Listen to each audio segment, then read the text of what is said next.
Teman-teman, saya lanjutkan.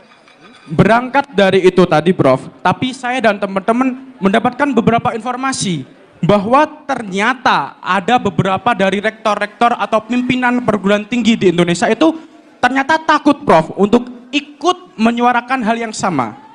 Oke? Dan pertanyaan saya, Prof, apakah Prof Mahfud sebelum mundur dari jabatan Menko Polhukam ataupun saat sampai detik ini mendapatkan laporan adanya itu? Kalaupun iya, Prof, bukankah itu artinya pemerintah membungkam suara rakyat? Setuju, teman-teman? Setuju. Abrak, Prof!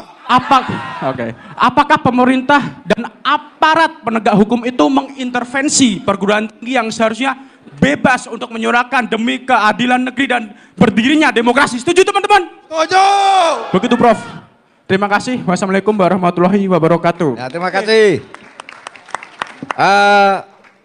Adanya intervensi nanti saya tunjukkan bahwa itu mungkin saya terjadi.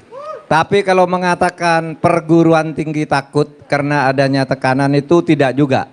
Karena sampai sore ini sudah 59 perguruan tinggi yang terus mengalir. Ya.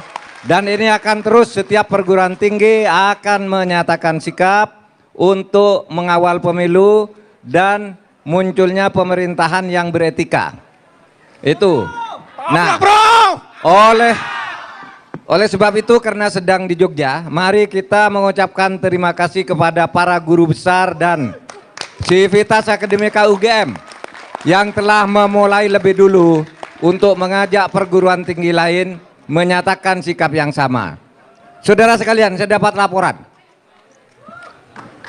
Ada semacam operasi untuk menekan rektor-rektor lain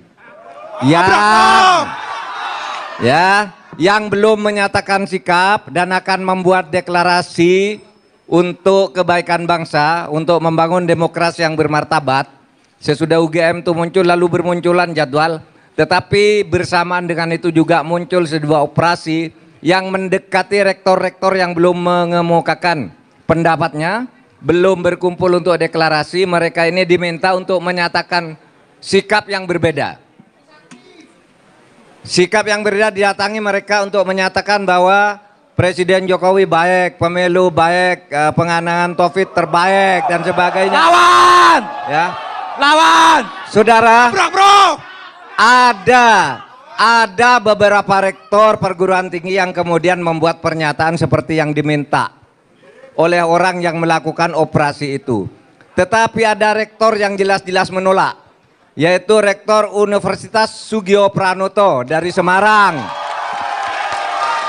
Dia menyatakan didatangi oleh seseorang untuk membuat pernyataan mendukung bahwa pemerintahan Pak Jokowi baik, pemilu baik, penanganan COVID nomor 1 dan sebagainya. Ya. Nah, itu yang beredar ke rektor-rektor, tapi tidak semua rektor menyetujui pernyataan itu. Ada yang memodifikasi, kemudian ada yang netralisasi bahwa universitasnya tidak ikut-ikut, tetapi ada juga yang membacakan itu sesuai dengan pesan yang ditulis, template-nya. Coba kamu baca ini. Ada rektor loh yang begitu. Tetapi semakin ditekan perguruan tinggi, semakin menggelombang gerakan-gerakan. Lawan! Lawan! Terus. Lawan!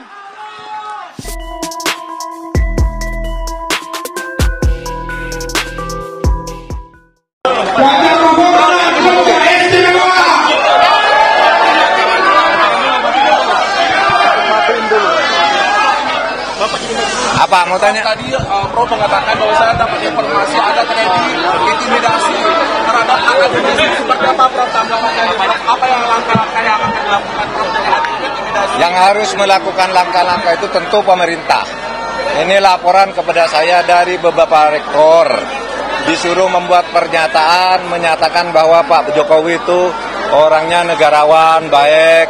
Yang kedua, Pak Jokowi berhasil mengatasi krisis. Yang ketiga, pemilu berjalan baik dan sebagainya. Itu ada beberapa rektor yang disuruh. Ada yang kemudian membuat pernyataan, template-nya sama.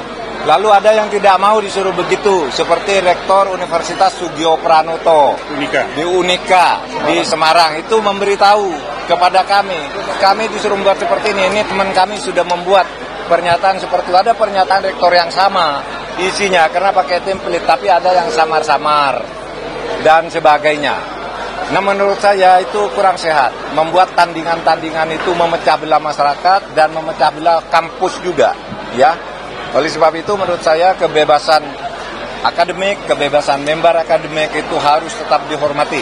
Karena seotoriter zaman Pak Harto pun kebebasan akademik dan kebebasan member akademik itu relatif masih cukup didengarkan dan relatif masih berwibawa. Bahwasanya ketua KPU terbukti melakukan pelanggaran itu sudah mempertahankan. Itu perlu di ini nggak sih Pak, didiskualifikasi atau diadministrasi ulang capres? Nah, kalau capresnya menurut saya itu udah tidak bisa mundur, udah jalan secara yuridis ya, karena keputusan MK itu berlaku sejak ditetapkan. Kesalahan KPU itu karena tidak konsultasi dulu dengan DPR, dan itu adalah pelanggaran etik yang berat. Dan ketua KPU itu sudah 2 kali melakukan pelanggaran etik berat, ya. Ya nanti biar di KPP, biar di KPP lah yang memutuskan lebih lanjut tentang hukuman lebih lanjut terhadap